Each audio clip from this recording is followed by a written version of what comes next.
Omagyantimirandasya Gyananjanashalakaya Chakshusumiritanjena Tasmai Sri Gurave Namaha. So we have just heard an amazing Srimad Bhagavatam class. This is just now like a memory class, just some memories. Not the literary incarnation of God, the Bhagavatam being revealed by Prabhupada. So, Hare Krishna. So, there's so many points that Prabhupada made in his purport, and then again in his explanation of his purport. Need a notebook?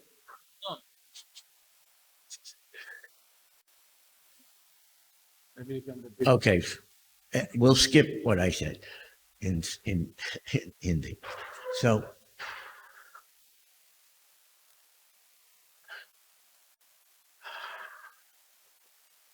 it's wonderful that Prabhupada started explaining the purpose of the temples, which is to have Krishna appear, whether it's through the form of wood, or through the form of stone, or through the form of metal.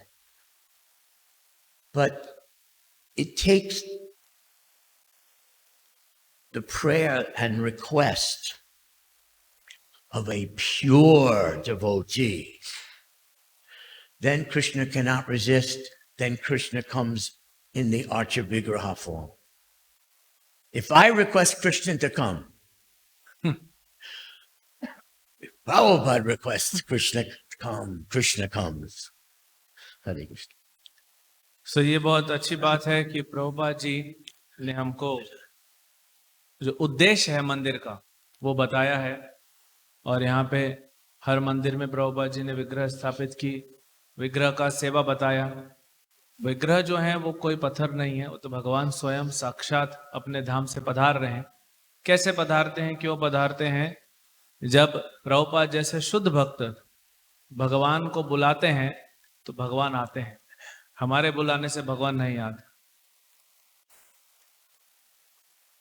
So in the class, Srila Prabhupada said, every day you come and see the beautiful Archa Vigraha, the form of God in his deity murti form. And if you do this day after day after day, this is Krishna's mercy, letting us become trained to see Krishna. So Prabhupada said, gradually, when our bhakti is properly developed, what does that mean? When the bhakti is developed, Krishna will actually show you he's here in this deity, he's here in your heart. But first the bhakti has to be developed. Otherwise, we're just practicing how to see Krishna. So Prabhupada ji जैसे अभी class में बता रहे थे कि कैसे हम रोज आते हैं और दर्शन करते हैं भगवान का, तो हम क्या कर रहे हैं? हम अभ्यास कर रहे हैं, भगवान को देखने का अभ्यास कर रहे हैं। और इसी अभ्यास से जब हमारा हृदय शुद्ध हो जाएगा तब भगवान हमें दिखाएंगे कि यहाँ पे वह साक्षात कृष्ण जो हैं वे खड़े हैं, वही कृष्ण हमारे हृदय में भी हैं। तो जब तक भक्ति से हमारा हृदय शुद्ध नहीं होता, हमें भगवान का दर्शन नहीं होता, तब तक यह अभ्यास करते रहे। We cannot see Krishna with our material mentality. The mentality has to be changed. Material mentality means I am the Lord of all I survey. That is material mentality. Bhakta mentality, I am the servant of Krishna in every way, if he'll just accept me. So until we have that mentality, we cannot even call ourselves bhaktas. हम भौतिक दृष्टि से भगवान को नहीं देख सकते। जब तक हमारे अंदर ये भौतिकता रहेगी तब तक हम भगवान को नहीं देख सकते, क्योंकि भगवान को देखने के लिए हमें आध्यात्मिक उन्नति चाहिए। तो जैसे हम भगवान को जब देखते हैं भौतिक दृष्टि से, और क्या है ये भौतिक दृष्टि कि मैं ईश्वर हूं, ये ईश्वरीय भाव जो है यही भौतिक है। और आध्यात्मिक भाव क्या है कि दासानुदास भाव, कि मैं भगवान का और उनके भक्तों का दास। जब वो भाव हमारा उत्पन्न होगा तब हम भगवान को देख सकेंगे। So the point is that even though we're practicing and studying and chanting, we cannot, by our power, stretch our mind or our intelligence or our vision or senses to reach Krishna. Only if Krishna reveals himself. But by our stretching, we can't reach Krishna. हालांकि हम शास्त्र पढ़ रहे हैं, श्रवण कर रहे हैं, फिर भी हम अपने इंद्रियों से, अपने मन से, अपनी बुद्धि से और भौतिक दृष्टि से हम भगवान को नहीं देख सकते। हम वहां तक नहीं पहुंच सकते। हमारे भक्ति से, जब भगवान प्रसन्न होते हैं, हमारे भक्ति से भगवान अपने आप को हमारे सामने प्रकट करते हैं। So I will give you the perfect example, the difference between stretching and realization. This is a story from 1976. We had just bought, Prabhupada called it his skyscraper temple on West 55th Street in Manhattan, New York City. And we invited Prabhupada for the very first Rath Yatra festival in New York City down 5th Avenue, the most famous city and the most famous avenue in the whole world. So for Prabhupada, this was a very special time. That's the background. तो हम अभी आपको बताएंगे कि जो साक्षात्कार होता है और हम जब अपनी दृष्टि से देखना चाहते हैं, इसमें क्या फर्क है। तो ये बात है 1976 की, जब हमने उस समय बड़ा गगनचुंबी मंदिर इमारत जो बनाई थी न्यूयॉर्क मैनहट्टन में, और वहां पे हमने प्रभुपाद को बुलाया था रथ यात्रा के लिए। पहली बार प्रभुपाद जी को हमने वहां बुलाया था, और ये रथ यात्रा वहां पे होती है। न्यूयॉर्क जो दुनिया का सबसे प्रसिद्ध शहर है, वहां पे 5th एवेन्यू जो कि दुनिया का सबसे प्रसिद्ध रोड है, उस सड़क पे हम रथ यात्रा करते हैं। So after the festival in Srila Prabhupada's new temple in his new quarters, we were inviting reporters. After this festival, 5th Avenue, many reporters wanted to speak to Prabhupada. So there was one story, you may have heard this or not. So we had brought this lady reporter from a religion department of famous newspaper, maybe New York Times or some famous New York newspaper. And we had told her that be ready when you meet our guru, because he knows God. He can speak to God. He can tell you about God. So be ready. That's what we told her as she was coming into Prabhupada's room. तो हम जब भी प्रभुपाद जी आते थे तो बहुत सारे हम रिपोर्टर्स को, पत्रकारों को बुलाते थे। तो उस दिन में हमने बुलाया था, और उसमें से एक पत्रकार माता जी जो बड़ी उत्सुक भी थी, और कोई बड़े प्रसिद्ध अखबार से, न्यूयॉर्क टाइम्स या ऐसे कोई प्रसिद्ध अखबार से आई थी, और हमने उनसे कहा था कि आप हमारे गुरु से जब मिलें तो तैयार रहिएगा, क्योंकि हमारे गुरु भगवान को देख भी सकते हैं, उनसे बात भी करते हैं। तो उनसे आप जब बात करेंगे तो आप तैयार रहिएगा। So she did not believe a word that I said. And she was very skeptical. So when she was seated right in front of Srila Prabhupada, she said, your secretary or your servant, he's telling me you can see God, but we're in a human body. How can you see God? She was, to me, being almost offensive, but it wasn't really. She was just being skeptical. So, as Prabhupada was preparing what to say to her, I jumped in and blurted out. Sometimes I did that, it was okay. Sometimes I did that, it was definitely not okay. So, I blurted out this verse from the Bhagavad-gita. I quoted Sanskrit and then English, that Krishna is explaining that from within the pure devotee, well, Krishna can give knowledge, remembrance, or forgetfulness. And in that way, Krishna can show himself to a pure devotee. And so I was saying like that. तो ये जब पत्रकार माता जी जब अंदर गई, प्रभुपाद के सामने बैठी, तो ये प्रभुपाद से इन्होंने पूछा कि आपके जो सेक्रेटरी हैं वो कह रहे हैं कि आप भगवान को देख सकते हैं, आप भगवान से बात कर सकते हैं, लेकिन मैं तो देख रही हूँ आप भी यहीं बैठे हो, मैं भी यहाँ बैठी हूँ, तो फिर ऐसा कैसा हो गया? मुझे लगा, प्रभु जी बता रहे, मुझे लगा कि ये तो अपराधजनक जो बात है वो नहीं करनी चाहिए, लेकिन ठीक है, उनको अभी डाउट है, वो पूछ रही हैं।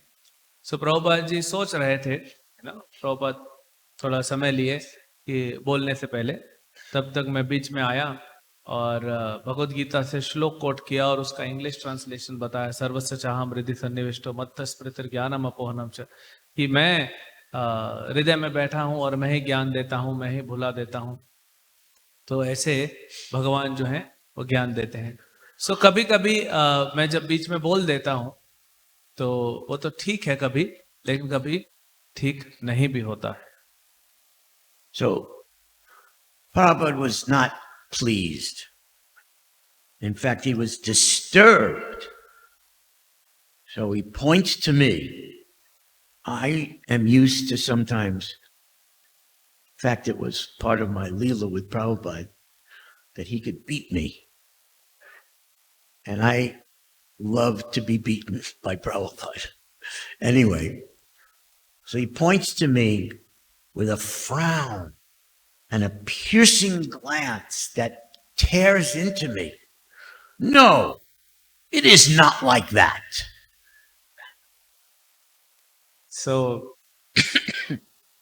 जब मैंने बीच में बोला तो प्रभुपाद को ये बिल्कुल पसंद नहीं आया और प्रभुपाद जी थोड़े से डिस्टर्ब हो गए इस बात से।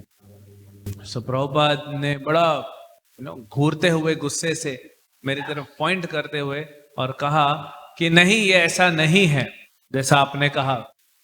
प्रभु जी बता रहे हैं कि प्रभुपाद जी ऐसा जब डांटते हैं और ऐसा लगता है, बहुत अच्छा लगता है, और कभी तो ऐसा भी है कि इच्छा भी है कि प्रभुपाद अगर मुझे मारे भी तो भी उसमें आनंद है। और प्रभुपाद की सिर्फ जो नजरें हैं जो प्रभुपाद ने गुस्से से देखा, ऐसा लगता है कि हमारे शरीर को पूरा भेद के अंदर प्रवेश कर गए। So this religion reporter, this lady, she could immediately understand that me trying to explain what is the state of God realization, what is a pure devotee, was completely rejected by Prabhupada. So she said to Prabhupada, so you mean you can see God? You can speak to God and hear God speaking to you? So she asked Prabhupada, because she saw my explanation was rejected.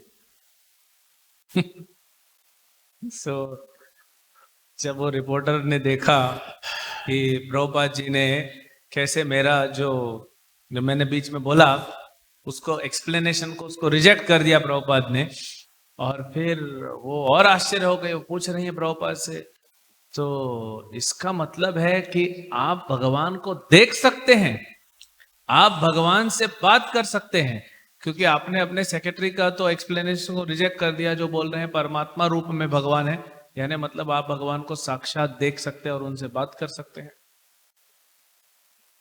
So Prabhupada looked at us and said, so you mean you can see God and speak to God? And he looked at her and said, yes. And when he looked at her and he said yes, with such gravitas, such truth, she had a glimpse that she was in the presence of someone who is fully God realized. She actually got it. And her whole mood changed from being a skeptic to being almost like this. Now tell me more. Just from Prabhupada saying yes and looking at her in that special way, her mind and heart opened up. तो जब ये reporter ने पूछा प्रभुपाद जी से क्या आप भगवान को देख सकते हैं, आप भगवान को बात कर सकते हैं, भगवान से आप सुन सकते हैं, प्रभुपाद जी ने बड़ा गंभीर था और प्रभुपाद जी के चेहरे पे बहुत गुरुत्व तथा और प्रभुपाद ने कहा यस, प्रभुपाद ने कहा हाँ। सो वो देख के वो रिपोर्टर इतना शॉक हो गई कि वो जो उसके मन में जो पहले शंका थी कि ऐसा कैसा हो सकता है, अब वो शंका दूर हो गई और वहां से उसको ऐसा लगा कि मैं ऐसे किसी व्यक्ति के साथ बैठी हूं जो पूर्ण रूप से भगवान को जिसने साक्षात्कार किया है। और रिपोर्टर के हाथ जो है ये अंजलि मुद्रा में हाथ जोड़े प्रभुपाद के सामने आ गए। So this was one of those moments where Prabhupada agreed not just to talk in terms of Vedic knowledge, but to reveal in a very personal way that he sees God. Very personally, and revealing and admitting.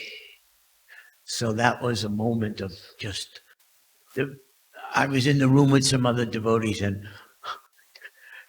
you could need a shovel to peel us off the floor. We had melted. We're in such bliss that Prabhupada revealed this about himself in a very personal way. So Prabhupada ji ने बहुत personal हमें दिखाया, हमें समझाया कि कैसे वो भगवान को साक्षात्कार भगवत साक्षात्कार उनको है और एकदम सामने से हमने वो सब देखा। Okay, so in our line of disciplic succession, our gurus are teaching all the devotees how to practice Krishna consciousness. And if you follow the guru's orders and practice the way he is teaching, because he's been trained how to practice, he is teaching you how to practice, you can become pure devotee. So with that as the background, I want to tell you two questions that you could not ask any guru except Prabhupada. No one else could answer these questions, but only Prabhupada. So I was reminded of this when I was doing the Parikram. You have all these wonderful paintings from Krishna Leela, Krishna book. One of the paintings is Mother Yashoda dressing Krishna. Next time you walk around, you'll see that painting. So it reminded me of something very special. So, जैसे हमारे गुरु परंपरा हमें हमको आदेश मिलते हैं, उपदेश मिलते हैं और वो हमें सिखाते हैं कैसे गुरु की शरण में रह के हमको भक्ति करनी चाहिए, क्योंकि वो हमें सिखाते हैं और उनकी शरण में रह के उनके उपदेश अनुसार अगर हम भक्ति करते हैं तो हम भी शुद्ध भक्त बन जाएंगे। अब मैं आपको दो प्रश्न बताता हूं जो आप देख सकते हैं कि वो प्रभुपाद से पूछे गए, लेकिन आप किसी भी और गुरु से ये प्रश्न नहीं पूछ सकते। तो जब मैं सवेरे परिक्रमा कर रहा था मंदिर का तो मैंने वहां पे देखा कि बहुत सुंदर जो कृष्ण लीला है, जो कृष्ण बुक की पेंटिंग्स है वहां पे लगी हुई है और उसमें से एक पेंटिंग है जो यशोदा माता कृष्ण को तैयार कर रही हैं। तो आप भी अगली बार जाएंगे तो आप देखिएगा वो। So our art department from our movement was created in 1969, and Prabhupada's idea was he was going to stop translating Srimad Bhagavatam and create the whole 10th canto, so many volumes, so many texts, He was going to tell the whole 10th canto in a story format. And that is, of course, the Krishna book. So he created the art department because he wanted, between volume 1 and 2, more than 80 full-color paintings to show Krishna Lila. So, at that moment, it was December 1969, Prabhupada was visiting what we called ISKCON Press up in Boston, New York, Boston, Massachusetts. And that's when these questions were asked of him. So, 1969 में हमारा ISKCON जो है वो ISKCON 8 हमने बनाया, क्योंकि प्रभुपाद जी चाहते थे ये जितनी भी कृष्ण लीला है और स्पेशली दशम स्कंद, वो अभी ट्रांसलेशन रोक के श्रीमद् भागवत का, और हम सबको कृष्ण बुक देना चाहते हैं पूरे संसार को। प्रभुपाद चाहते थे कि बहुत सारे पेंटिंग्स बने कृष्ण की लीलाओं को दर्शाते हुए। 80 पेंटिंग प्रभुपाद जी चाहते थे कि कृष्ण बुक में आए और दुनिया देखे। तो प्रभुपाद एक बार बॉस्टन मैसेच्यूसेट्स में हमारे इस्कॉन प्रेस में, जहाँ पे बुक्स बनती है, वहां पे आए और वहां पे ये प्रश्न पूछे गए थे। ये बात है दिसंबर 1969 की। So, two Matajis, two lady devotees. One was Jadharani. At the time, she was married to Satsarupa. The other one was Arundhati. At the time, she was married to Pradyumna. You heard Pradyumna reading the text and purport, that Pradyumna. So each day they would go into Prabhupada's room and take turns asking questions. So this day it was Jadharani's turn. And she said, Srila Prabhupada, I look at how the brahmacharis or the grihastha men wear their dhoti. We all pretty much wear it in a similar way. She says, the whole task of painting Krishna Lila was impossible. The artists were thinking it's impossible. But she said, is that how I should paint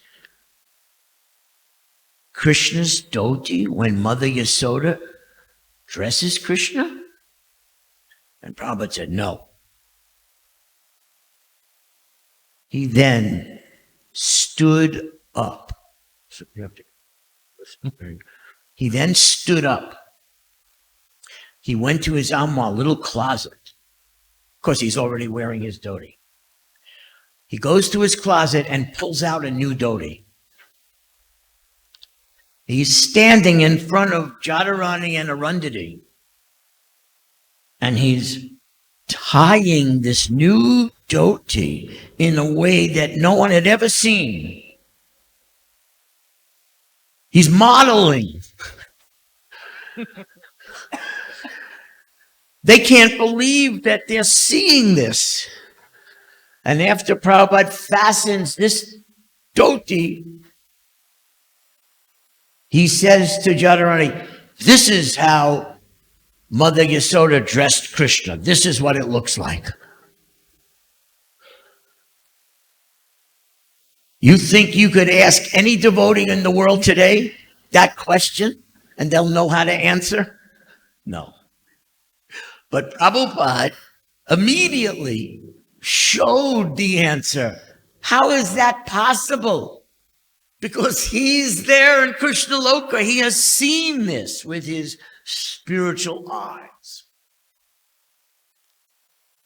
So 1969 में दिसंबर में जब Srila Prabhupada Boston Massachusetts के ISKCON press में आए, तो वहां पे रह रहे थे और ये पेंटिंग बनानी थी। तो जदुरानी माता जी और अरुंधति माता जी जिनका विवाह प्रद्युम्न प्रभु से हुआ था, जो प्रभुपाद जी के लिए श्लोक और ट्रांसलेशन पढ़ते थे।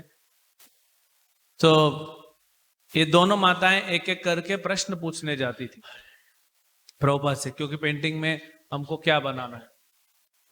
तो इस दिन जदुरानी माता जी का टर्न था प्रश्न पूछने का। तो जदुरानी माता जी और अरुंधति माता जी दोनों रूम में गए प्रभुपाद के, और जदुरानी माता जी पूछ रही हैं कि प्रभुपाद, जब माता यशोदा कृष्ण को तैयार करती है तो धोती कैसे पहनाती है? हमने देखा है ब्रह्मचारियों को, गृहस्थ को, No.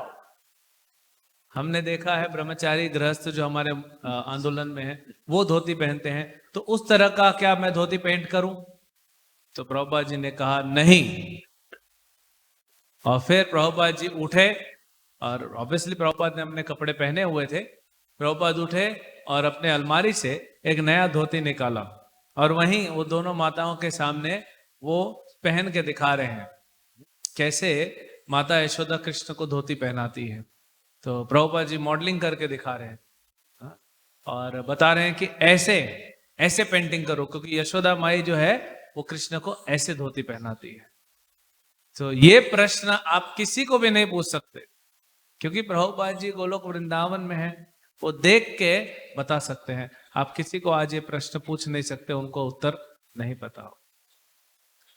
Now, for many years from that humble beginning in Boston in 1969, maybe until the press moved to New York in 75, the practice of the artists were to take brahmacharis, brahmacharinis, grihastha men, women, and dress them like in a play and take photographs, and then the artists would pose them and dress them in certain ways. And that's very often how they used those photographs to paint the paintings for Prabhupada's books. So Jadharani knew that there's many paintings of Krishna, Navayogana, Krishna as a child being dressed in this way. And she needed to be able to somehow put that kind of dhoti on a brahmachari and take pictures with different posing. So after Jadharani composed herself from being in total shock that Prabhupada just showed her something from the spiritual world, somehow she had the courage to say to Srila Prabhupada, Prabhupada, I was so amazed by what you just did. I wasn't paying attention the right way. Could you please show me again? Prabhupada takes off that dhoti and starts all over again, slowly modeling how it's fastened so that Jadharani could memorize this later when she's posing devotees. Prabhupada did that twice for her. Hare Krishna. So पहले हमारा Boston में ISKCON press था, बहुत साधारण सा छोटा सा था, फिर वहां से मूव हुआ, बड़ा हुआ। तो उस समय जब कैसा कल्चर था, कैसी प्रैक्टिस थी कि माता जी लोग को जब पेंटिंग करना होता था तो किसी डिवोटी को, किसी ब्रह्मचारी को वो तैयार करते थे जो उनको पेंट करना है। वैसे जैसे हम नाटक में तैयार होते हैं तो वैसे अलग अलग श्रृंगार से तैयार करके उनका फोटो खींच लेते थे, और फिर वो फोटो के रेफरेंस पे वो पेंटिंग बनाते थे। अब जदुरानी माता जी ने जब देखा कि प्रभुपाद ने धोती पहना तो वो तो शॉक में थी, बहुत आश्चर्यचकित हो गई। तो जब वो वहां से उस आश्चर्य से बाहर निकली तो उन्होंने प्रभुपाद से पूछा कि प्रभुपाद, आपने जो दिखाया धोती कैसे पहनते हैं, यशोदा माई कैसे कृष्ण को धोती पहनाती है, मैंने ध्यान से देखा नहीं, तो क्या आप एक बार फिर से बता सकते हैं? सो प्रभुपाद जी उसी समय उन्होंने वो धोती निकाल दी, और क्योंकि जदुरानी माता जी याद कर सके कैसे कैसे धोती पहनी है, वो स्लोली प्रभुपाद जी धीरे धीरे से वापस धोती बांध के दिखा रहे हैं जैसे यशोदा माता कृष्ण को धोती बांधती है। So that reminds me of my own other question, and then I'll go back to the second question from the Boston days. Once the press moved to New Dwarka in June, well, we started up the press in June of 75. They moved in May. But anyway, in those years, from New Dwarka, we produced the whole Chaitanya Charitamrita, the whole 5th canto, the whole 6th canto, 7th canto, 8th canto, 9th canto, and 5 volumes, 10th canto, between June 1975 and October 1977. Many, many books. So, for each of those books, one of my services was to read the manuscript and talk to the artist and think up which should be painted, what scenes should be painted. And then we would ask the lead artists, if we want to paint this, what questions do you have? And I made an arrangement with Srila Prabhupada to make the books come out so fast. He didn't like this, but he allowed it, that I could make a phone call to wherever Prabhupada was, traveling around the world, and speak to his secretary. And on the phone, read the questions that the artist had. And I wouldn't hang up. I would wait. And the secretary would run into Prabhupada's room, speak the questions, write the answers, run back to the phone, and tell me all the answers. So that was the system for those, how many books? 17, 18, 19, 20, 21, 22, 23, 24, 25, 26, 27, 28, 9, more than 30 books of paintings. That was the system. You got all So पहले हमारा जो press Boston में था वो छोटा था. मई 1975 में उसको स्थान को शिफ्ट करके प्रेस को स्थान से लेके और न्यू द्वारका जो लॉस एंजलिस में जो पश्चिमी जगत का हमारा हेडक्वार्टर है वहां पे शिफ्ट किया. और जून 1975 से अक्टूबर 1977 तक हमने 30 से ज्यादा बुक्स निकाली. 17 वॉल्यूम का चैतन्य चरितामृत, 5वां स्कंद, 6वां स्कंद, 7वां स्कंद, 8वां स्कंद, 9वां स्कंद और 10वें स्कंद के 5 वॉल्यूम. तो उस समय मेरा सेवा था कि प्रभुपाद जी का मैन्युस्क्रिप्ट पढ़ना और किस चीज का पेंटिंग करना है, कौन से लीला को दिखाना है, दर्शाना है पेंटिंग के थ्रू, वो मैं बताता था आर्टिस्ट को. तो मैंने आर्टिस्ट को बताया कि ये हमको पेंट करना है, ये लीला को पेंट करना है. तो आपके क्या प्रश्न है, आपके जो भी प्रश्न है आप पूछिए. और फिर मैं प्रभुपाद जी संसार में जहां भी उस समय ट्रैवलिंग कर रहे हैं, मैं उनको फोन करता था. हालांकि प्रभुपाद को उतना अच्छा नहीं लगता था, लेकिन प्रभुपाद ने मुझे आज्ञा दी थी, अनुमति दी थी कि मैं उनको फोन कर सकता हूँ. तो मैं उनके सेक्रेटरी को फोन करता था और उनके सेक्रेटरी को मैं पूरे प्रश्न बताता था, जो हमको प्रश्न पूछने हैं. और मैं फोन नहीं रखता था तो सेक्रेटरी तुरंत जाते थे प्रभुपाद जी के रूम में, प्रभुपाद जी से पूरे प्रश्न पूछते थे, वहां से उत्तर आते थे, वो मैं सुनता था और फिर हम फोन रखते. So the purport for all of us is there is no other person that was in the world like Srila Prabhupada, where you could ask such questions. I mean, if you think about those volumes, life on different celestial planets, what those persons looked like, what their clothing looked like, what their palaces looked like, or if they lived in hermitage or forests, whatever the question was, what did Lord Shiva look like when he is destroying the universe? Any question, Prabhupada instantly gave the answer. He knew about everything on every planet in this whole universe, just like he knew everything in the Vaikuntha world, just like he knew everything in Goloka Vrindavan.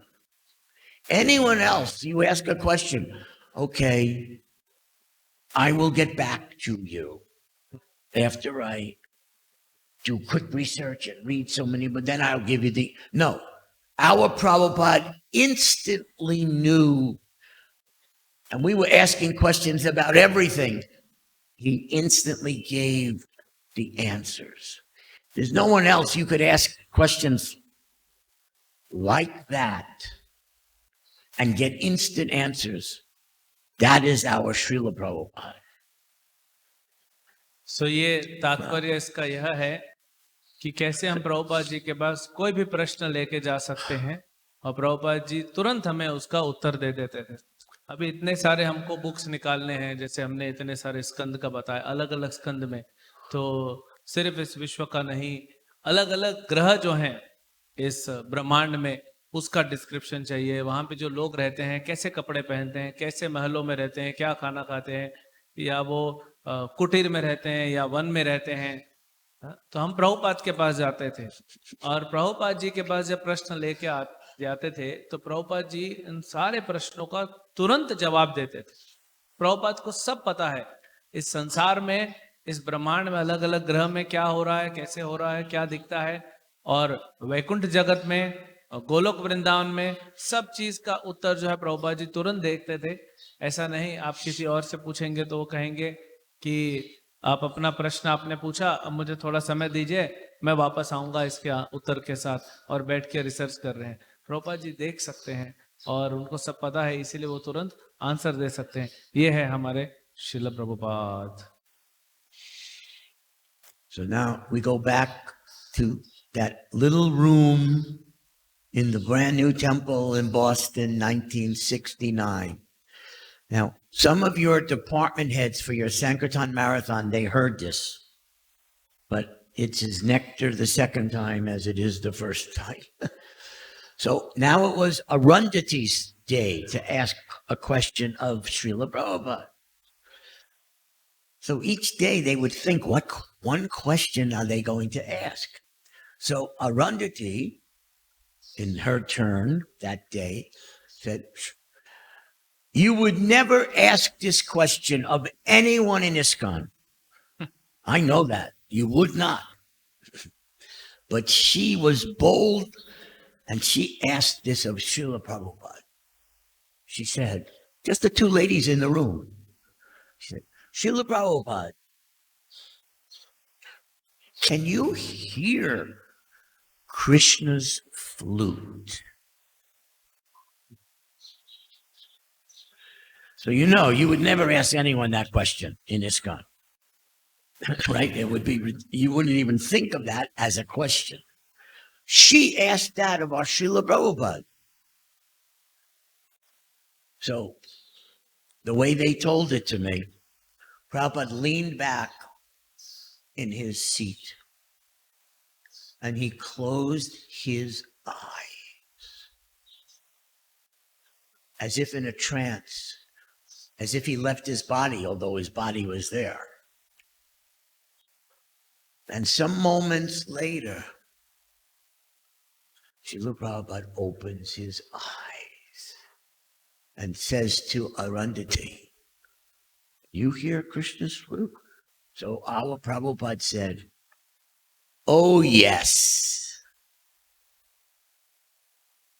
That flute is liquid prem pouring into the ear holes of the residents of Goloka, Vrindavan. And Prabhupada just revealed that he hears that flute as a eternal resident of Goloka, Vrindavan. That's our Srila Prabhupada.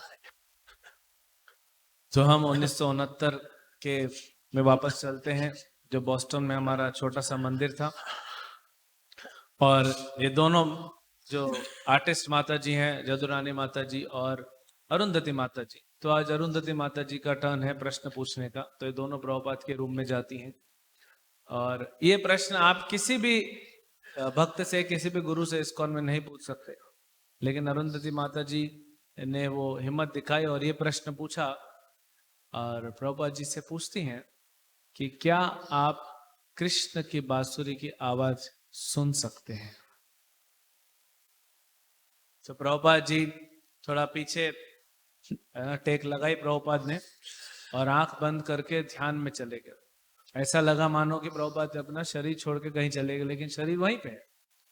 तो प्रभुपाद एक समाधि में थे और फिर थोड़ी देर बाद प्रभुपाद जी ने अपना आंख खोली और अरुंधति माता जी का प्रश्न था कि क्या आप कृष्ण की बांसुरी की आवाज सुन सकते हैं?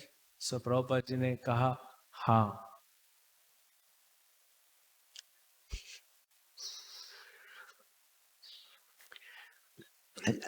That story reminds me that for those of you who were here this morning looking at the screen for Prabhupada's Bhagavatam class, by the way, that I could tell, that was the New Dwarka Vyasa-san in 1975, because they had the onyx columns. And so anyway, that's when Prabhupada gave that class. I mean, not the class. That's where Prabhupada sang Jaya Radha Madhava. So if you were watching Prabhupada chant Jai Radha Madhava, if you were very devotional and sensitive and really attentive, you could see the effect just from looking at Srila Prabhupada's face and his head movements and even his cheeks, the ecstatic symptoms while Srila Prabhupada was chanting Jaya Radha Madhava. With his chanting, he was in a trance, another trance of samadhi. Every time Prabhupada chanted Jai Radha Madhava, those devotees who were there could witness this mystic, unbelievable mystic power of Srila Prabhupada to be seated in his Vapu form right in front of us and simultaneously travel to Goloka Vrindavan. Through that sound, through those spiritual sounds, he travels instantly up to Goloka. So what that song is about, he's experiencing in the spiritual world as he's singing. We don't know this yet, but every spiritual sound is like a seed which can open up eventually into a gigantic tree or flowering tree or whatever. So when Prabhupada chants each word, that seed is already open and he has traveled on that sound vibration, that transcendental vibration to the transcendental world. He's sitting right in front of us. But the main part of Prabhupada is not there. The main part of Prabhupada, I'm sorry, I'm saying it like that, is in Goloka. And then when he's finished chanting, he comes back into his Prabhupada body. That's what we saw every time Srila Prabhupada chants Jaya Radha Madhava. And if you look back at, or if you next time you look at some video, just look at Prabhupada's, his face, his cheeks, his head. You will see the spiritual symptoms of watching what that song is about. Hare Krishna. That's Prabhupada's mystic power. So अभी आपने देखा प्रभुपाद जी का lecture जो screen पे था और उसके पहले हमने जय राधा माधव देखा। तो ये न्यू द्वारका लॉस एंजलिस में बहुत बड़ा व्यासासन बनाया था, वहीं पे प्रभुपाद जी बैठ के वो जय राधा माधव गाए। तो हम सब ने देखा है कि जब प्रभुपाद जी ये जय राधा माधव कीर्तन कर रहे हैं तो प्रभुपाद जी अपनी आंख बंद करके, ऐसा लगता है कि प्रभुपाद अपने वपु भाव में तो वहां पे हैं, शरीर प्रभुपाद का वहीं है, लेकिन प्रभुपाद उस दिव्य ध्वनि से वो ट्रैवल करके और गोलोक में चले गए हैं और वहां देख रहे हैं ये सब। जब वो गा रहे हैं तो सब देख रहे हैं। ये जो भजन है हमारे वैष्णव भजन, ये सब एक बीज के समान है और ये बीज जो है एक वृक्ष का, बड़े वृक्ष का रूप ले लेता है। तो प्रभुपाद जी जब जय राधा माधव गा रहे हैं तो ऑलरेडी ये बीज जो है एक वृक्ष के समान है। आप प्रभुपाद जी का हाव भाव देख सकते हैं, उनकी आंखें, उनके गाल, कैसे उनका सर जो है वो थोड़ा थोड़ा हिल रहा है और कीर्तन कर रहे हैं। और ऐसा लगता है प्रभुपाद जी वहां पे नहीं है और वो समाधि में जो है वो गोलोक वृंदावन में चले गए हैं और फिर भजन पूरा होने के बाद प्रभुपाद वापस आते हैं।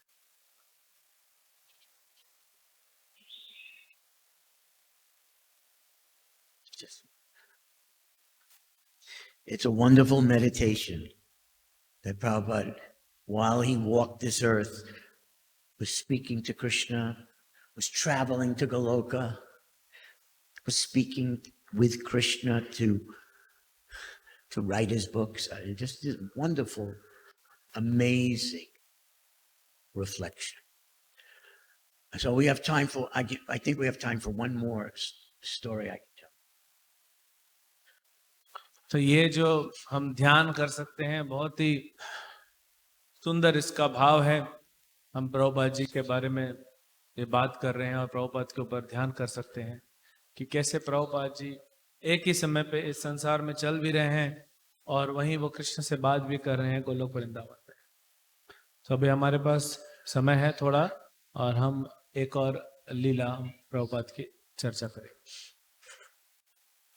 So every day, so many times, we chant Srila Prabhupada's pranam mantras, those two pranam mantras.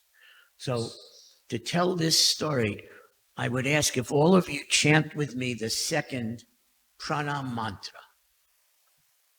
Namaste Saraswati Deve Gauravani Pracharine Nirvishesha Shunyavadi Paschatya Deshatarine. We are praying, our obeisances are offered to Prabhupada, that he was told what to do by God through Srila Bhaktisiddhanta. He was empowered to take the message of and the Bhakti Shakti of Lord Chaitanya himself and spread it all over the world. And the purpose of all of that is to remove the darkness. For 10,000 years, it has to be removed for the golden age of Lord Chaitanya to manifest the complete darkness of Nirvishesha Shunyavadi, which is the worst cloud of darkness that hovers over the whole earthly realm. That's his mission. So Prabhupada ji का जो आंदोलन है ये 10,000 साल तक चलने वाला है। प्रभुपाद जी इस संसार से अंधकार को खत्म करने के लिए आए और ये जो अलग अलग बादल होते हैं जिनके कारण अंधकार आता है, इसमें सबसे गहन, सबसे काले जो बादल हैं वो है निर्विशेषवाद, वो शून्यवाद। प्रभुपाद जी उसको खत्म करके और यहाँ पे पूर्ण प्रकाश जो है हमको देने आए हैं।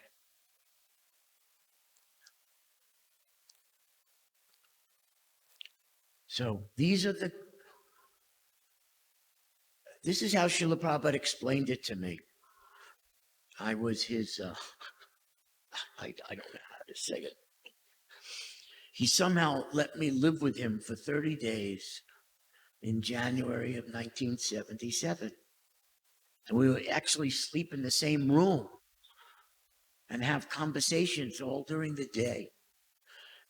Very unfortunately, we didn't have the tape recorder on for all of them, but I did keep it. I did my best. Anyway, Srila Prabhupada was telling me, this Hare Krishna movement, this new modern Hare Krishna movement, is non-different The appearance of this Hare Krishna movement is non-different from the appearance of Krishna himself. And then Prabhupada said, just as when Krishna appears, he gives shelter to his devotees, and he comes to annihilate the demons. So this Hare Krishna movement has arisen to give shelter to devotees and to annihilate the two great demons of this age. Those are godless government and godless science. तो ये मेरा परम सौभाग्य था। 1977 जनवरी में मैं श्रील प्रभुपाद जी के साथ 30 दिन तक रहा और हम एक ही रूम में रहते थे, एक ही रूम में सोते थे। तो प्रभुपाद जी ने एक बार मुझे कहा कि ये जो हरे कृष्ण आंदोलन है, इसका प्रकट होना इस संसार में वैसे ही है जैसे कृष्ण इस संसार में प्रकट होते हैं। कृष्ण क्यों प्रकट होते हैं? परित्राणाय साधुना विनाशाय च दुष्कृता, अपने भक्तों को आश्रय देने के लिए और दुष्टों का संहार करने के लिए। वैसे ही ये हरे कृष्ण आंदोलन इस संसार में प्रकट हुआ है भक्तों को आश्रय देने के लिए और दो महान असुरों का जो है वो संहार करने के लिए। वह क्या है? एक तो है जो भगवान ईश्वर रहित सरकार, गॉडलेस गवर्नमेंट, ईश्वर रहित सरकार, और दूसरा है ईश्वर रहित विज्ञान। ये दो महान असुर हैं, इसी को खत्म करने के लिए हरे कृष्ण आंदोलन आया है। We're going to go a little faster now. Not just me. Okay, so Prabhupada said, unless these two demons are annihilated, the purpose of the human form of life is spoiled. जब तक ये दो असुर खत्म नहीं होंगे तब तक हमारा मनुष्य जीवन जो है वो विफल हो जाएगा। This morning I was listening to a different class of Prabhupada where he was describing now in the darkness, all the humans are just like animals, asking, where is money? Where is shelter? Where is food? Where is sex? The same questions animals ask. All the humans, they're busy asking. Prabhupada said, that is not human question. Human question is, where is God? Animal question, where is sex? तो मैं सवेरे एक प्रभुपाद जी का lecture सुन रहा था। प्रभुपाद बता रहे थे कि आज इस संसार में मनुष्य जो है वो पशु तुल्य हो गए हैं। जैसे पशु पूछते हैं वैसे आज मनुष्य पूछ रहा है, इंद्रिय भोग कहाँ मिलेगा, मैथुन सुख कहाँ मिलेगा, खाना कहाँ मिलेगा, रहना कहाँ मिलेगा। वैसे ही हम भी जो मनुष्य हैं वो ऐसा ही प्रश्न पूछ रहे हैं। ये पशु तुल्य प्रश्न है, पशु के प्रश्न है। हम जो मनुष्य है वो प्रश्न पूछेगा कि भगवान कहाँ पे है। So godless government and godless science, they're keeping people down on the animal plane, keeping them from asking this question. Oh, that just reminds me. When I first arrived in that month of January 77, Prabhupada was here in his quarters in this temple in Bombay. And while we were sitting in his room, Srila Prabhupada was talking about we should rent big billboards everywhere to broadcast the message of Krishna. And then Prabhupada said, on every college campus, every university campus, they should put up their big billboards. Come to this school, come to this college, come to this university. Why? We are the best at teaching all of you humans how to become animals. Prabhupada said that's what the godless science education system is. So he said, let them advertise that, because that's what they're doing. ये जो संसार में बांधे हुए मनुष्य को पशु बना के रखा हुआ है, ये सरकार और विज्ञान है। उससे मुझे याद आया जब मैं 1977 में प्रभुपाद जी का सेक्रेटरी बनने के लिए यहाँ आया इसी मंदिर में, तो प्रभुपाद अपने क्वार्टर पे थे और प्रभुपाद ने मुझे कहा कि जितने भी शहर में स्कूल्स हैं, कॉलेजेस हैं और विश्वविद्यालय हैं, इन सबको अपने इंस्टीट्यूशन के बाहर एक बड़ा बोर्ड लगा देना चाहिए कि आप सब आइए हमारे स्कूल में, हमारे कॉलेज में, हमारे विश्वविद्यालय में। हम क्यों आइए? क्योंकि हम सबसे उत्तम हैं। किस चीज में? हम मनुष्य को पशु बनाते हैं। So I asked Prabhupada, how are these two demons going to be defeated? Long conversations, I'll just get to the conclusion. For the demon of godless governments, Srila Prabhupada said, you do not need nuclear war. You do not need war. This demon of godless government can be annihilated through your book distribution marathons all over the world. He said, you don't realize that mass Sankirtan Yajna is releasing into the atmosphere of this world such spiritual energies that anybody taking birth, when that atmosphere is spiritually surcharged, in his new human bodies, human births everywhere in the world, they will be born with religious feelings, religious sentiments. And Prabhupada said, he didn't care if it was in a Muslim country, Hindu country, Buddhist, Christian country, Jewish, he didn't care. These sentiments they'll be born with them. And eventually, it will be the masses of people demanding the end of godless government and the reinstitution of God-centered government. And this spiritualization of the world's atmosphere happens through mass book distribution and mass marathons. That's what he said. तो मैंने प्रभुपाद जी से प्रश्न पूछा कि प्रभुपाद ये तो दो महान असुर हैं, गॉडलेस गवर्नमेंट, ईश्वर रहित गवर्नमेंट है और ईश्वर रहित विज्ञान है, ये कैसे खत्म होंगे? तो बहुत बड़ा कन्वर्सेशन हुआ, मैं आपको निष्कर्ष बताऊंगा। तो पहला प्रश्न का उत्तर प्रभुपाद ने दिया कि हमको कोई युद्ध नहीं करना है, हमको कोई जो आधुनिक न्यूक्लियर वेपन है उसके द्वारा हमको सरकार को नहीं बदलना है। आप सिर्फ जाइए और सब जगह ये मैराथन में भाग लीजिए और पुस्तक वितरण कीजिए।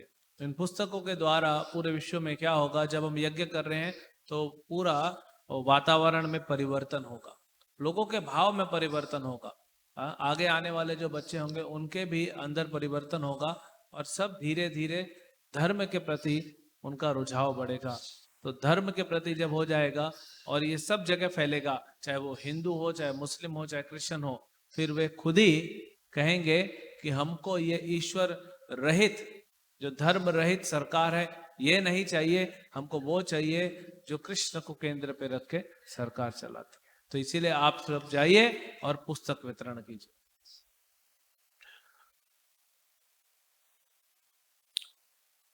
He did not say that that would annihilate the more evil, insidious demon of godless science.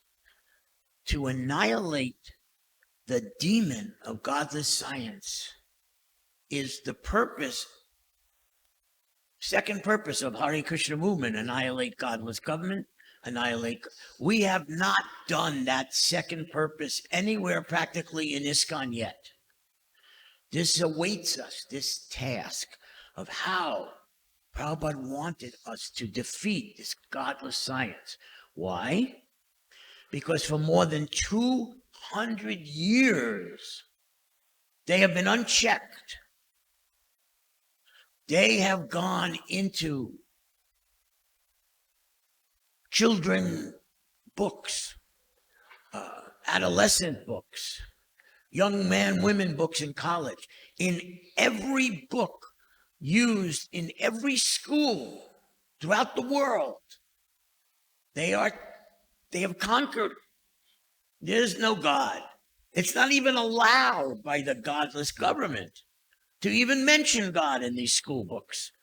Instead, their God is science, godless science. And they are teaching this from the beginning, from the age of 4. If you go to college till the age of 21, you keep going to college. So many years of your life, of everyone's life, is all this godless science is being injected into everyone's brain, into everyone's intelligence. This is the most difficult demon to annihilate because it's already there. It is conquered. और दूसरे प्रश्न का उत्तर कि कैसे ये जो विज्ञान है, जो ईश्वर रहित विज्ञान है, जो असुरी प्रवृत्ति को ज्यादा प्रचार कर रहा है, इसको हम कैसे खत्म करेंगे। तो प्रभुपाद जी ने कहा कि आप देखिए पिछले 200 साल से इनको किसी ने रोका नहीं है और ये हर जगह प्रवेश कर चुके हैं। छोटे छोटे जो बच्चे हैं 4 साल 5 साल के स्कूल में जाते हैं तो उनको यही शिक्षा मिलती है कि भगवान नहीं है, विज्ञान ही भगवान है। वहां से लेकर आप स्कूल कॉलेज जब तक पूरा आपका पढ़ाई होता है यही चीज पढ़ाया जाता है। तो आज इस्कॉन में कहीं पे भी हमने इसको जो है अप्लाई नहीं किया जो प्रभुपाद जी ने कहा। ये हम सबको जागना चाहिए और करना चाहिए। और तब जब हर जगह, क्योंकि ये हर जगह विज्ञान जो है बैठा हुआ है, इसको हमें उस प्रचार से हमको इसको खत्म करना पड़ेगा।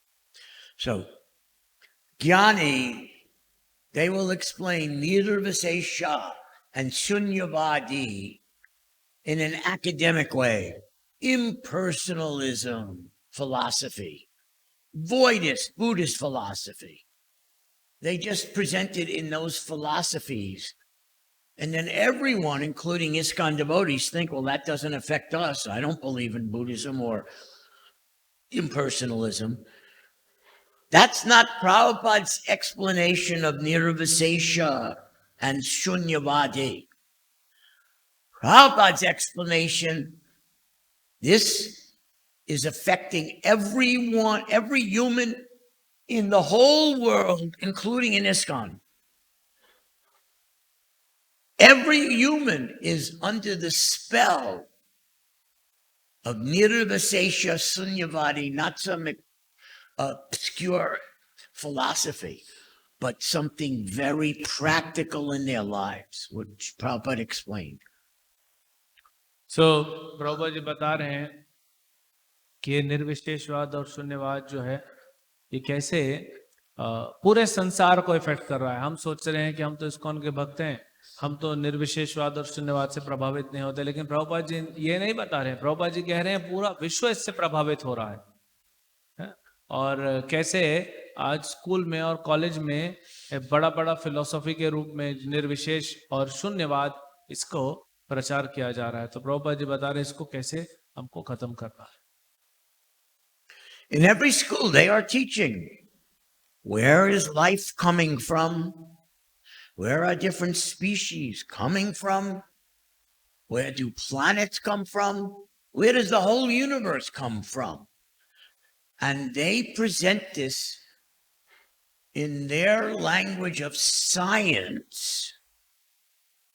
And the teachers and the institutions that write the school books present these theories as if they're already proven scientific facts. So the essence of these questions in modern science, Where does any life come from? Where do species come from? Where do humans come from? Where do planets come from? Where does the universe come from? Their answer is always the same, even though it's different fields of science. It comes from nothing. Or it comes from impersonal energy, matter. Everything comes from matter. Life comes from matter. The species come out of matter. The planets, the whole universe just comes out of an explosion of matter. Everything. Now, what is the result of this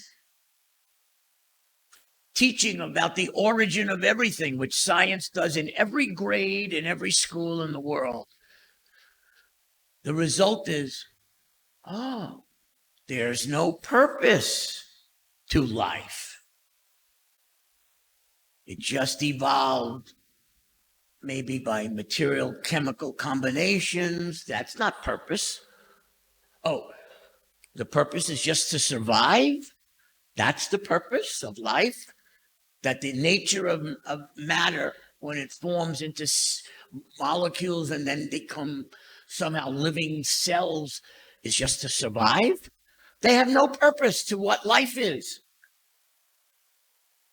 That's how nirvasesha and sunyavadi affect the whole world. No purpose, no essential purpose. So you make up your own purpose. You have sense gratification as a purpose. I want to be happy. How? Through my senses. All of this materialistic life is born out of this godless scientific nirvasesha, shunyavadi. Not the philosophy of Buddhism and impersonalism, but the teaching that everything comes from nothing and just gradually by millions of years and chance and randomness and mutation, somehow or other, out of nothing, everything starts becoming organized. But you start as nothing. So there's no purpose. That's the main point. Nirvasesha sunyavadi means the universe has no purpose. Human life has no purpose. The species have no purpose other than to survive and enjoy. Thus, they have ruined human life. They've chained all the humans to an emptiness, a life of no purpose except what you, as if you're the designer of the universe, you get to decide what the purpose is. Because there is no other purpose. There's no higher purpose, just your purpose. That's how nirvasesha and sunyavadi affects every human in the world. They don't have to study Buddhism. They don't have to study Mayavad impersonalism. They're already voidists and impersonalists. They're already through their schools. That's the demon that has to be annihilated for humans to go back to being human. I know that's a long way. Does anyone need that in Hindi? Raise your hand if you didn't. Okay, I'll just keep going then in English because we're down to the final minutes. So this science preaching was Srila Prabhupada's final instructions to his BBT trustee. He said, this is the most important of all the literatures that you're going to publish and of all the literatures that you're going to distribute. You must include literatures that analyze these theories, theory of evolution, as Darwin and neo-Darwinists teach it, the theory of cosmology, as the astrophysicists teach it. You have to analyze these, show what's missing, Why these not facts? There's so many unanswered questions, and how Vedic knowledge can fill in the gaps. And those types of literatures, Prabhupada said, they will become the most important literatures in the future for our mass distribution. And we haven't even started yet. But Prabhupada said that ultimately is the way you're going to annihilate this demon. You have to attack them by analyzing what's wrong with their origins for everything, and show how Vedic knowledge makes more sense. Side by side, comparing. Those are the literatures of the future of our movement. That will be part of every marathon. We'll never stop distributing Bhagavad-gita. We'll never stop distributing Srimad Bhagavatam, first canto. We'll never stop. But we have to add, as the tip of the spear, science preaching by very intelligent devotees who know how to analyze the godless science and show what's missing, what's wrong. Please don't think these are facts. They don't explain this. They don't explain this. They're missing something. Now we add Vedic knowledge, and then all of a sudden a person reading it will say, aha, aha. So there is irreducible complexity coming from a source. The source is not nothing or simple. The source has to be infinitely complex. The source has to be infinitely intelligent for matter to function the way it does, for planets to orbit, for the sun to orbit, everything.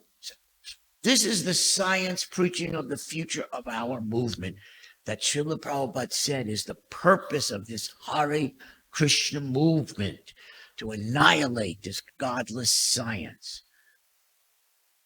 This is another stage. Maybe we'll see it in our lifetime. We tried it. Back in 1982, I was working with Sadhaputta, and we published a book in a magazine format called Origins. It answered to a very nice way back in the 80s what their theories were, what was missing, and how Vedic knowledge can make it complete. We had hoped that this would be translated into every language, but it never did. And it's not being distributed yet in mass. But though that is the future, both for BBT and for marathons, that you will be adding science literatures to Bhagavad-gita distribution. Whenever you give out a Bhagavad-gita, you'll also give one of these books or magazines about the origins of life in the universe.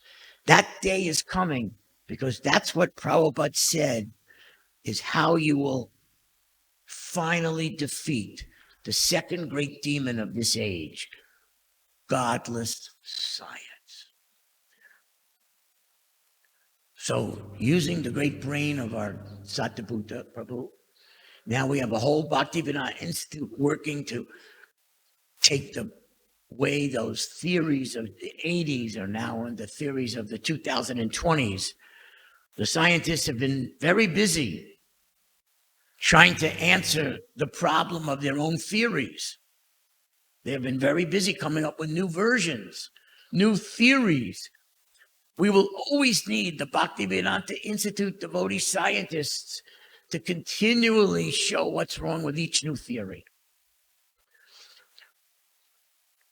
So one day, Prabhupada and I were traveling in the train car, and we were looking out the window. We were on our way to Kumbh Mela, and we were passing many villages, Indian villages. And Prabhupada pointed out the window to me, and he said, "You see all these villages and all these people." This was 1977. He said, "So much illiteracy throughout all these villages we were passing. So I did not know what Prabhupada's next sentence was going to be. He brings up illiteracy to my mundane mind, to my intelligence. That means, oh, we have to teach people how to read. Otherwise, we're giving them books that can't even. But that's not what Prabhupada said. After letting me reflect on it, he said, this illiteracy is Krishna's special mercy on these people in India. And I said, that didn't make any sense to me at all. I had no idea what Prabhupada was seeing. I certainly wasn't seeing it like that. And Prabhupada said, they have temporarily been spared from hearing this Darwinism. That's Krishna's blessing. Now, the godless science and the godless governments in India have taken away that blessing. And they're pumping into everyone in India, whether they live in the cities or the villages, these nonsense theories that life comes from matter. The species come from matter. The planets just matter. Universe, the way it's organized, all the laws of nature, just matter. No spiritual, no intelligence, no purpose. This is being taught in every school, including in India. So it is our mission for future generations of our devotees that we will be armed. We'll always be armed with Bhagavad-gita. We'll always be armed with the first canto. But we'll also be armed with the science literatures that the BBT will publish in the future that will contradict and expose the fallacy of all these theories that life comes from nothing. And that's the cloud of nirvasesha sunyavadi. The Prabhupada was sent into this universe to sweep away that cloud. This is the twofold attack. Godless government, godless science, and the nirvasesha sunyavadi will be gone. So that's what Prabhupada shared with me when I was staying with him in the beginning of 1977. Srila Prabhupada's vision stretched way into the future. Our vision stretches to at most, 100 years, because of we're in the bodily concept. We can't imagine what will happen after 100 years. None of us. Prabhupada could imagine what will happen after many thousands of years. So Prabhupada was beginning to teach us in that way. And that's his mission. And we pray, that's the mantra we chant. But we have to understand it in the way Prabhupada wanted it understood. Godless government, godless science, that's what's creating this cloud of nothingness. Everything comes from nothing. Not allowed to teach anything else. So something to reflect on.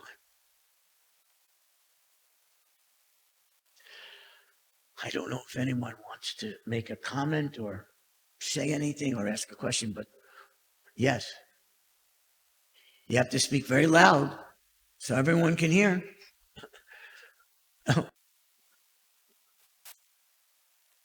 Hare Krishna, Prabhuji. Thank you so much for a very wonderful sharing of Prabhupada's pastimes.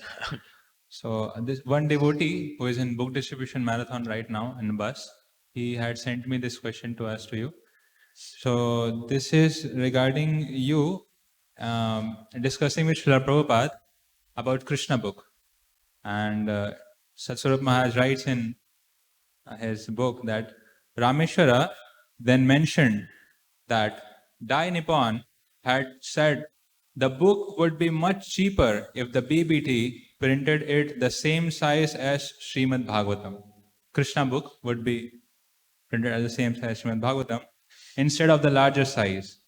When Prabhupada heard that, he banged his fist on the desk. He had planned it in that size. Nothing would change it. He would hear no more of it.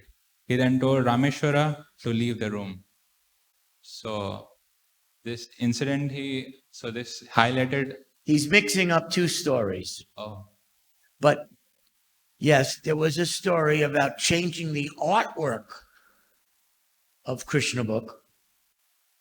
My first private meeting with Prabhupada for the books, the artists and the trustee in New York for ISKCON Press, they wanted me to ask Prabhupada, can we change some of the art in the Krishna book?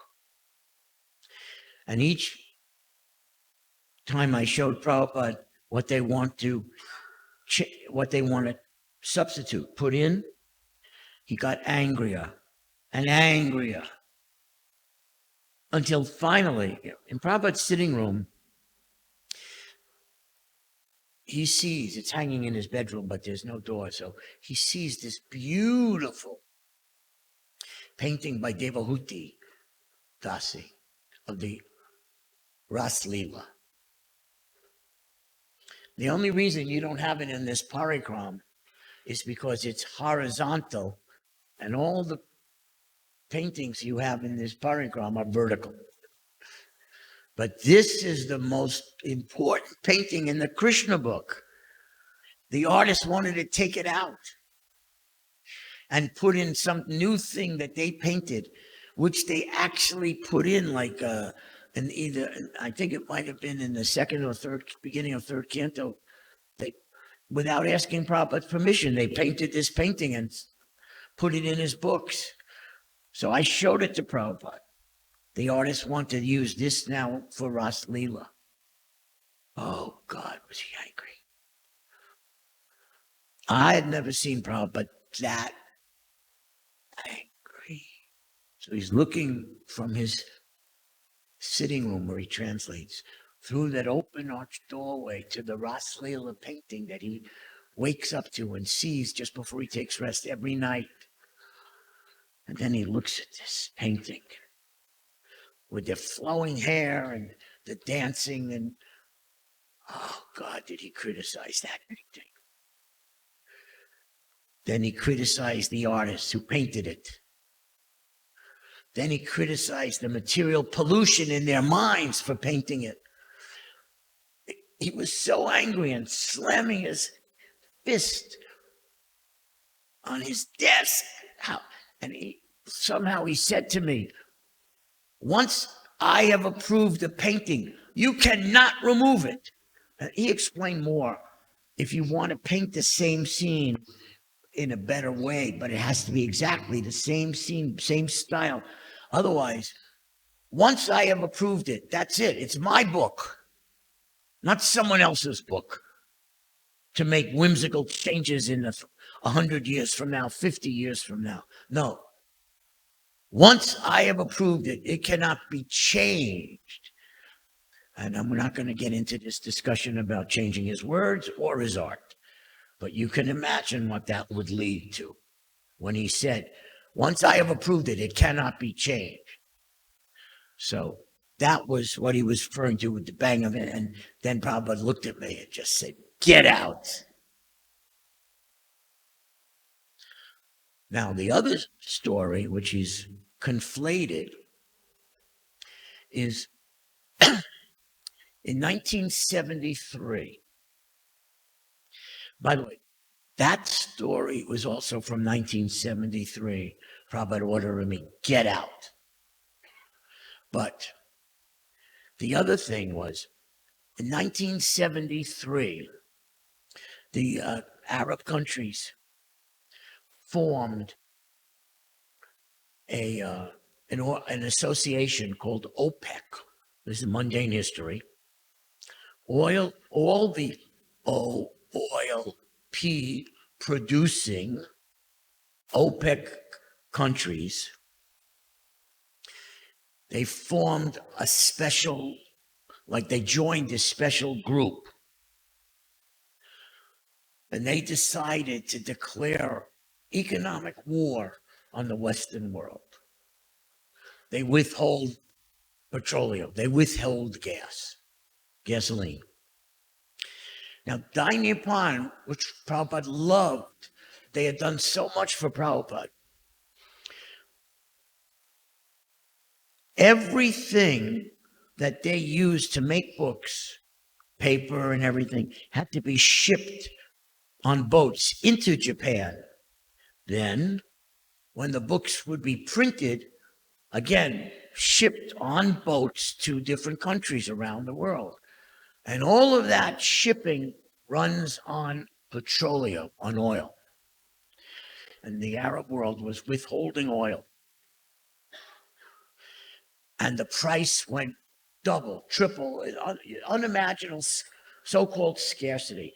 We used to have conversations with Prabhupada that there's scarcity, and he would say, "You're such fools. There's no such thing as scarcity. Krishna's, how could there be scarcity? Krishna's the source of everything." But that's another topic. So the cost of books from Dainipan was skyrocketing. And we were getting ready to reprint the Krishna books. And I asked Prabhupada about, would he ever allow us to change the size? Because they've already made the price so high just to cover the importing of paper and the exporting of the books. The shipping costs were killing us. Prabhupada did not like that idea. And I don't remember printing hardbound Krishna book in a different size. I'll have to think about that. But what I did ask Prabhupada, after talking with the top book distributors, this Krishna book was selling like hotcakes at the concerts in America because it had George Harrison from the Beatles. So I said, Prabhupada, because the hardbound book, you can't really give this out easily in rock concerts where they'll be selling, like we could sell them by the millions. We need the Krishna book in paperback. And so he thought about it, and he said, okay, I'll allow it. And then here's where Prabhupada got really mad at me. I said, Prabhupada, we have this idea to take the 2 volumes of the Krishna book and make them into a trilogy in paperback, 3 paperbacks. And we'll have a box. We can sell the trilogy, or we can sell the individual. And he looked at me like, you want to make it into 3 books? I mean, he got so mad at that I was changing it to paperback and then changing it to 3 books. He had, when Prabhupada planned the book, it wasn't up to the BBT trustees to speculate and make changes. And if there was a necessity, you'd have to ask Srila Prabhupada. Anyway, when I described how many Krishna books we could distribute if we had it in paperback,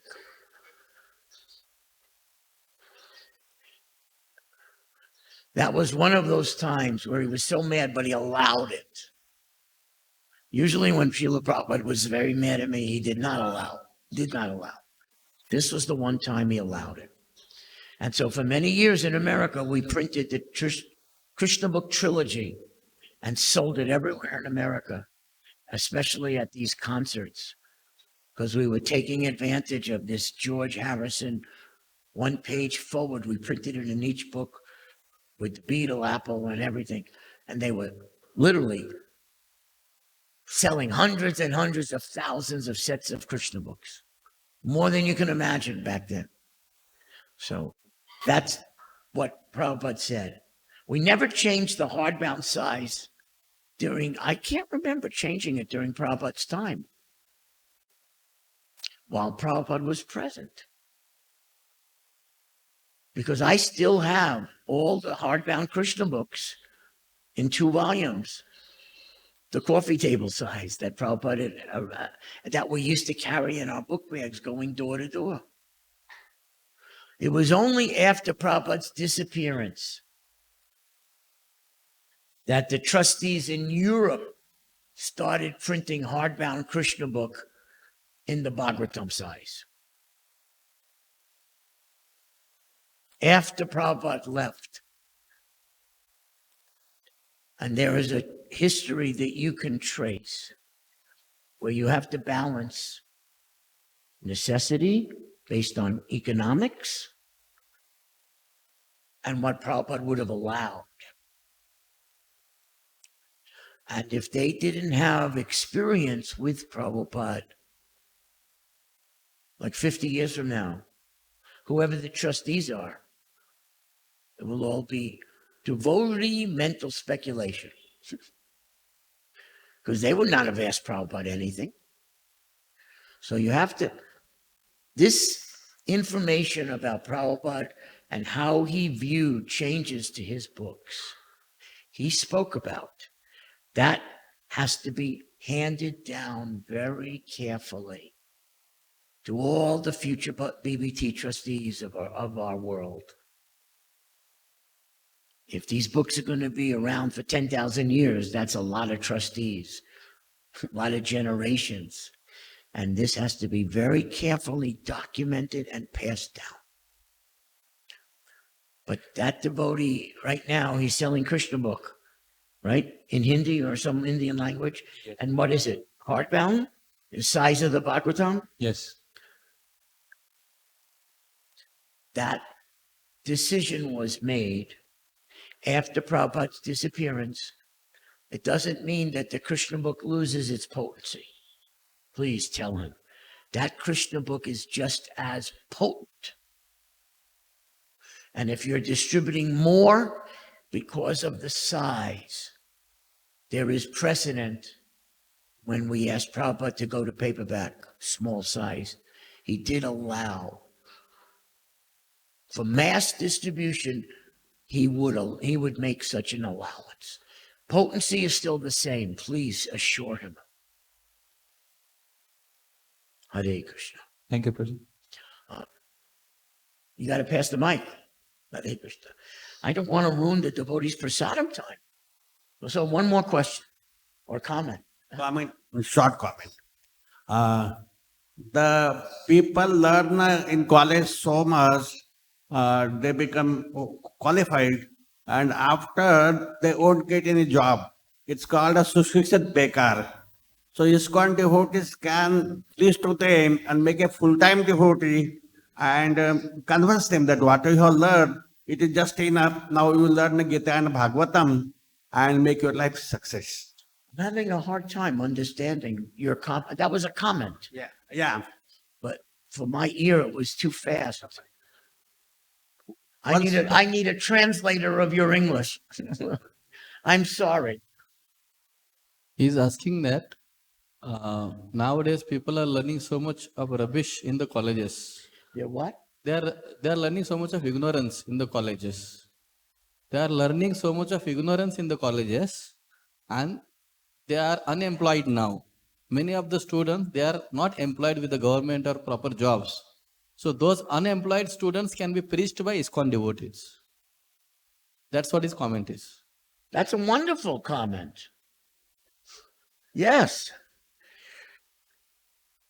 One of the conversations I had with Srila Prabhupada was about the scarcity of employment, how there will be mass unemployment throughout this Kali Yuga.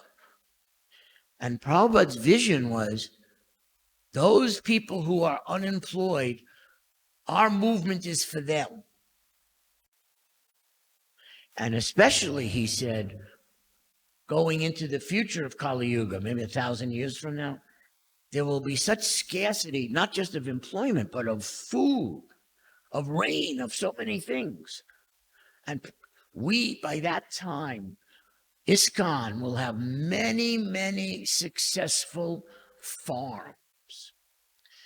And these farms have to accept all these hundreds of thousands, maybe even millions of people who are unemployed and starving. So I said, Prabhupada, because at that time the farms could accommodate a few hundred devotees. How is that possible? Oh, Krishna, the leaders in the future will have farms that can do that. I said, but Prabhupada, all these people, they're not yet trained. That means probably they're meat eaters. How can we just take them in to our farms? Prabhupada said, at that future time in Kali Yuga where they're starving and unemployed, he said, oh yes, they are meat eaters and you must take them in. I was shocked. I didn't even know what to say after that. And Prabhupada said, in these future ISKCON farms, you will put them to work. So that will be the beginning of Bhakti Seva. Then, though they're helping grow food and whatever, they still have all their bad habits. Okay. Then they will see that in these farms, there are these huge yajnas offering food to Krishna. And they will begin to understand. It may take more than one generation, but they will gradually be transformed into neophyte devotees just by working for Krishna. Just like Bhagavad-gita, Lord Krishna talks about, if you just work for me, you will gradually become my devotee. That was Prabhupada's explanation of the future in Kali Yuga. Millions of meat eaters will come to ISKCON.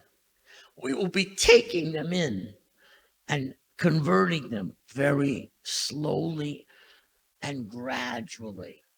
And if they want to keep eating their meat, we'll even teach them that they have to offer it to the goddess Durga Kali until they can give it up. Hey, he told me all this. That might be recorded, or I can't remember if it's in my diary or in a tape recording.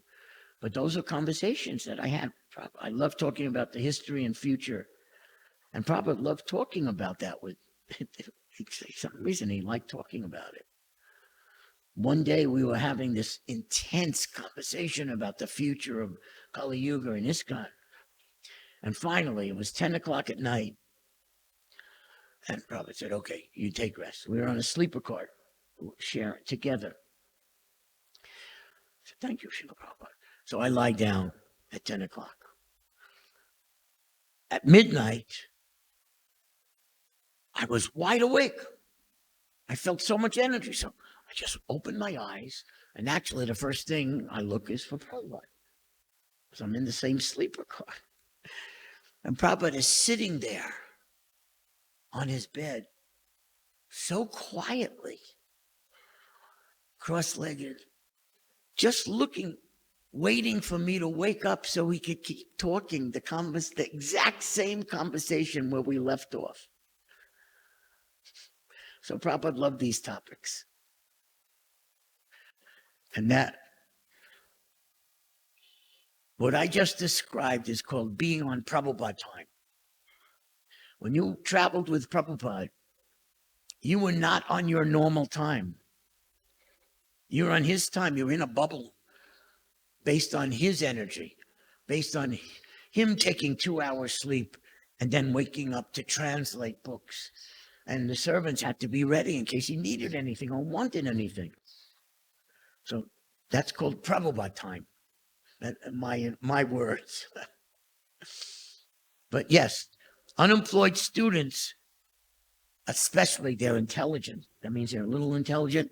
They're the perfect candidates for our books. Perfect. This museum we're building in our TOVP, which you don't know it yet, it's called the MOVP. TOVP is Temple of Vedic Planetarium. MOVP is the Museum of the Vedic Planetarium. We are writing a narrative for a journey, and we're targeting people of high school level intelligence. Some people wanted us to make it lower level, but the subject matter, what level would you say Prabhupada's books are that we're giving to everyone? Are they postgraduate level? Are they high school level? What level would? But we give them to everyone. We don't dumb down the message. So the museum will have a very wonderful message with explanations that all the devotees have been waiting for. Because how can we understand the fifth canto? Everyone's waiting for those explanations. So, as you say, just now coming. In a few years, that museum will be open. Hare Krishna. So, now we all get to honor Sri Krishna Prasadam, Prabhupada's secret weapon for changing our hearts and our senses. Hare Krishna. Hare Krishna. Thank you very much, Prabhuji, Hare Krishna. for enlightening us regarding Srila Prabhupada's mood, mission and lifestyle. Let us thank Prabhuji by loudly chanting Hare Krishna Mahamantra. Hare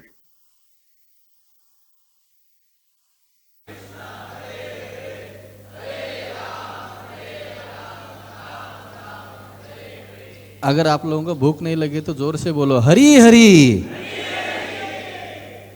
I asked them, if you are not hungry, then chant Hari Hari. So they have chanted now. So there are two more programs. A small program of Tulabhar and thereafter East Goshti of Brahmacharis. तो सभी ब्रह्मचारी बंधुगणों को निवेदन है कि अभी यहाँ से हम जाएंगे तुलाभार पर. सब कांग्रेगेशन भी आ सकता है. प्रभु जी का 2-3 मिनट में तुलाभार होगा और उसके उपरांत ब्रह्मचारी बंधुओं का ब्रह्मचर्य आश्रम में ईष्ट गोष्ठी होगी. प्रभुपाद पुस्तक मैराथन के बारे में वहाँ पर प्रभु जी भी रहेंगे. हरे Krishna. Thank you very much. Srila Prabhupada ki, His Grace Rameswar Prabhu ki, Gaur Premanande.